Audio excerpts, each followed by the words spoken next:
So hello friends, today we are live now and we will learn about class 10th economics chapter number 3 मुद्रा और साख का important notes करेंगे। और इससे पहले आपको बता दें कि हिस्ट्री और पॉलिटिकल साइंस का फुल नोट्स का वीडियो हमारे चैनल पर पड़ा हुआ है, जिसका लिंक डिस्क्रिप्शन में है, जहां से आप जाकर देख सकते हो। सो चलिए स्टार्ट करते हैं अपने नोट्स। सो हमारा पहला टॉपिक है मुद्रा। मुद्रा क्या होता है? मुद्रा विनिमय प्रणाली में एक मध्यवर्ती के रूप में कार्य करती है। इसे विनिमय का माध्यम कहा जाता है। अगर हम सिंपल लैंग्वेज में बोले तो अगर हम मार्केट में जाते हैं, कोई सामान खरीदते हैं, तो उसके बदले में हमें पैसे देने पड़ते हैं, यानी कि वस्तु के बदले में पैसे देते हैं। उसे हम विनिमय का माध्यम भी कह सकते हैं, क्योंकि ये जो बीच का काम करता है, यानी कि वस्तु और कस्टमर के बीच में मुद्रा होता है, यानी कि मुद्रा के बिना कोई भी वस्तु हम खरीद नहीं सकते हैं। इसे हम बोलते हैं मुद्रा। और चलिए देखते हैं अगला टॉपिक क्या है हमारा। हमारा अगला टॉपिक है जिसके बारे में बात करेंगे, वो है हमारा वस्तु विनिमय प्रणाली। चलिए देखते हैं क्या होता है ये। वस्तुओं के बदले वस्तुओं का लेन देन वस्तु विनिमय प्रणाली कहलाता है। मतलब कि अगर हम कोई चीज़ खरीदने जाते हैं तो हमें पैसे देने पड़ते हैं, लेकिन अगर हम कोई वस्तु ले रहे हैं और उसके बदले में कोई दूसरा वस्तु उसे दे रहे हैं, तो उसे हम बोलते हैं वस्तुओं का विनिमय प्रणाली। मतलब कि दो लोग आपस में वस्तुओं का विनिमय करते हैं, यानी कि एक्सचेंज करते हैं। जो दूसरे की आवश्यकता है वो पहला देता है, और जिसको पहला की आवश्यकता है वो दूसरा देता है, जिसे हम बोलते हैं वस्तुओं का विनिमय प्रणाली। ये था छोटा सा कॉन्सेप्ट, और इसी के साथ बढ़ते हैं अपने अगले टॉपिक की ओर, जो कि है हमारा आवश्यकताओं का दोहरा संयोग। इसका मतलब है जब एक व्यक्ति किसी चीज़ को बेचने का इच्छा रखता हो, वही दूसरा व्यक्ति खरीदने की इच्छा रखता हो, अर्थात मुद्रा का उपयोग किए बिना, तो उसे आवश्यकताओं का दोहरा संयोग कहा जाता है। ये भी हमारा छोटा सा कॉन्सेप्ट था जिसके बारे में हमने बात कर लिया। और इसी के साथ बढ़ते हैं अपने अगले टॉपिक की ओर, जो कि है हमारा भारतीय रिजर्व बैंक। हम इसमें बात करेंगे कि भारतीय रिजर्व बैंक ऑफ इंडिया जो है उसका क्या कार्य होता है और उसका क्या इम्पोर्टेंस है, उन सब के बारे में बात करेंगे। पहला पॉइंट है हमारा, सरकार की ओर से मुद्रा जारी करता है। मतलब जो रिजर्व बैंक ऑफ इंडिया है उसी के अंडर में नोट छपते हैं, और उसका जारी करने का काम भी जो है रिजर्व बैंक ऑफ इंडिया का ही होता है। और दूसरा इम्पोर्टेंट पॉइंट है, यानी कि उसका काम है बैंकों व समितियों की कार्य प्रणाली पर नज़र रखता है। जो रिजर्व बैंक ऑफ इंडिया है, जो उनके ब्रांचेस होते हैं, उनमें कार्य करने वाले लोगों पर और उसके अंदर जो भी एक्टिविटीज़ हो रही है उन सब पर निगरानी रखती है। और तीसरा पॉइंट है, ब्याज की दरों व ऋण की शर्तों पर निगरानी रखता है। मतलब कि जो बैंक ऑफ इंडिया है वही ब्याज को तय करती है, और ऋण के ऊपर कौन सा रूल और रेगुलेशन लगने चाहिए उन सब पर भी ध्यान रखती है रिजर्व बैंक ऑफ इंडिया, जो कि इसका तीसरा काम था। और रिजर्व बैंक ऑफ इंडिया का चौथा काम है कि जो भी बैंक के अंदर, यानी कि रिजर्व बैंक ऑफ इंडिया के और जितने ब्रांचेस हैं उसके अंदर कितना पैसे होने चाहिए, वो भी हमारे रिजर्व बैंक ऑफ इंडिया ही तय करती है। और रिजर्व बैंक ऑफ इंडिया के तहत बैंक के अंदर सिर्फ 15% ही पैसे रह सकते हैं, जिस पर बैंक वाले लोन देते हैं लोगों को, और जो पैसे निकालने आते हैं उनको विड्रॉ करती है। ये रिजर्व बैंक ऑफ इंडिया का चौथा काम था। और पांचवा काम होता है ऋण किस प्रकार वितरित करना है, इसकी नज़र रखता है। जो बैंक है वो किस प्रकार ऋण लोगों को देती है, उस पर नज़र रखने का काम रिजर्व बैंक ऑफ इंडिया का ही होता है। क्योंकि आप बहुत अच्छे से जानते हैं लोन हमारे अनेक प्रकार के होते हैं, education loan, home loan, farming loan, और भी अनेक प्रकार के लोन होते हैं। और इन सारे लोन पर कितना हमारा ब्याज लगना चाहिए, यानी कि इंटरेस्ट लगना चाहिए, वो तय करती है रिजर्व बैंक ऑफ इंडिया। ये हमारे रिजर्व बैंक ऑफ इंडिया के कुछ मुख्य कार्य हैं जो कि इम्पोर्टेंट है और एग्जाम में भी आते हैं। आप इसे नोट डाउन कर लेना और लर्न भी कर लेना। चलिए बढ़ते हैं अपने अगले टॉपिक की ओर, जो कि है हमारा साख। साख एक ऐसा समझौता है जिसके तहत ऋणदाता उधारकर्ता को धनराशि वस्तु इस आश्वासन पर देता है कि वह भविष्य में उसका भुगतान कर देगा। मतलब कि अगर आपको कोई व्यक्ति पैसे देता है उधार में, तो वो यही चाहेगा कि आने वाले टाइम में आप उसका उधार चुका दे, मतलब कि दिया हुआ पैसे को वापस कर दे, भुगतान करते, जिसे हम बोलते हैं साख, यानी कि क्रेडिट। ये था छोटा सा कॉन्सेप्ट। और इसी के साथ बढ़ते हैं अपने अगले टॉपिक की ओर, जो कि है हमारा समर्थक ऋणधार।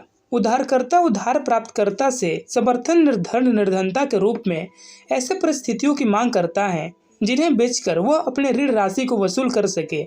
यह परिस्थितियां समर्थक ऋणधार कहलाती हैं। यानी कि जब कोई व्यक्ति आपको उधार देता है, यानी कि पैसे देता है उधार में, तो उसके बदले में कोई चीज़ गिरवी रखवाता है, यानी कि उसके बदले में अगर आपको पैसे दे रहा है तो उसके बदले में ज़मीन, भूमि, कृषि या मकान आपके मतलब कि अपने पास गिरवी रखवाएगा, ताकि अगर आने वाले टाइम में आप उसके ऋण को चुका ना पाए तो उसको बेचकर वो अपने पैसे को वसूल कर सके। सो ये था हमारा छोटा सा कॉन्सेप्ट समर्थक ऋणधार का।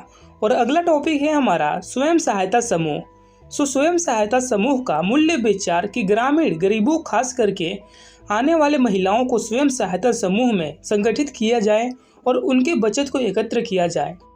मतलब कि जो हमारा स्वयं सहायता समूह है उसका मेन मोटिव है कि जो महिलाएं होती हैं गरीब, यानी कि गाँवों को जो महिलाएं होती हैं उन सबको मिलाकर उन सबको संगठित करके एक समूह बनाया जाए और जिसमें वो अपने बचत के पैसों को जमा करेंगी, जिससे आने वाले टाइम में आवश्यकता पड़ने पर वो अपने इसी समूह से पैसे निकाल सकती हैं, वो भी कम ब्याज दर पर, और फिर अपनी आवश्यकताओं को पूरी कर सकती हैं। सो ये था स्वयं सहायता समूह का मेन मोटिव और क्रिएशन होने का मेन कारण।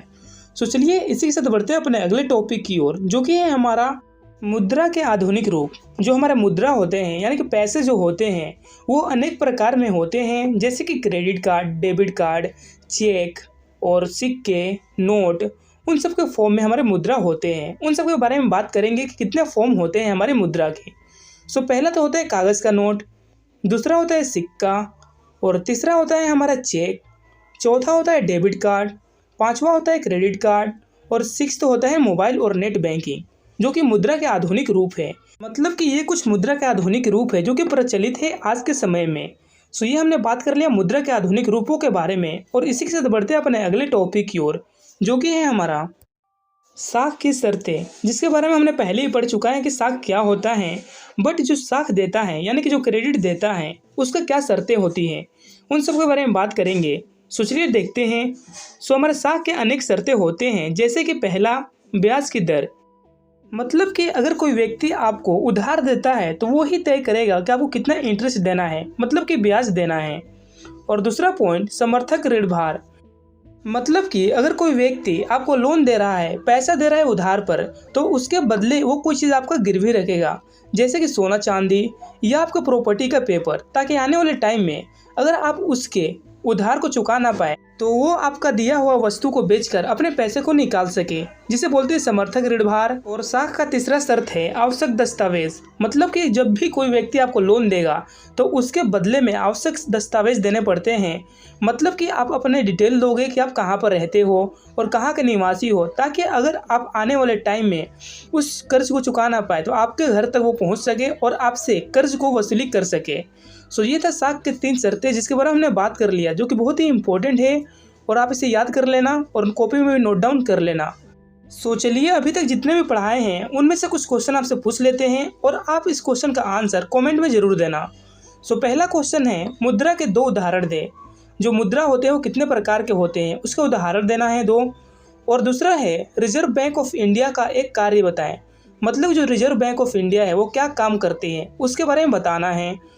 सो चलिए उम्मीद है कि आपने आंसर कमेंट में दे दिया होगा। सो चलिए बढ़ते हैं अपने अगले टॉपिक की ओर, जो कि है हमारा स्वयं सहायक समूह के कार्य, जिसके बारे में हमने बात किया उसके कुछ इंपॉर्टेंट पॉइंट देखेंगे, मतलब कि उनके क्या कार्य होते हैं उन सब के बारे में बात करेंगे।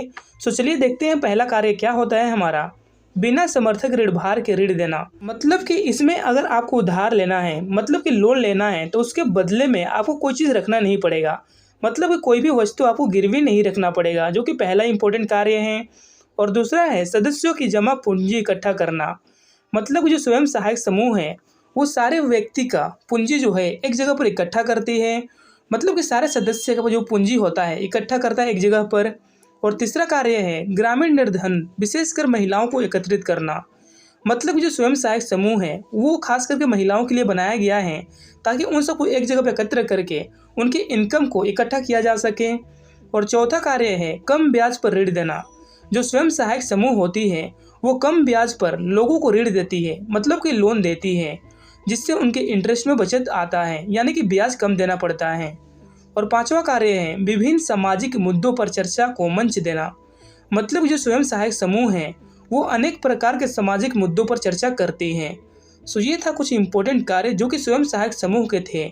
सो चलिए इसी चैप्टर से रिलेटेड कुछ क्वेश्चन आपसे पूछ लेते हैं, जिसका आंसर आप कमेंट कर देना। सो पहला क्वेश्चन है हमारा, साख के औपचारिक स्रोत क्या हैं? और दूसरा प्रश्न है, साख के अनौपचारिक स्रोत क्या हैं? औपचारिक स्रोत मतलब कि अगर हम कोई लोन ले रहे हैं बैंक से या साहूकार से तो वो हमारा औपचारिक स्रोत होता है।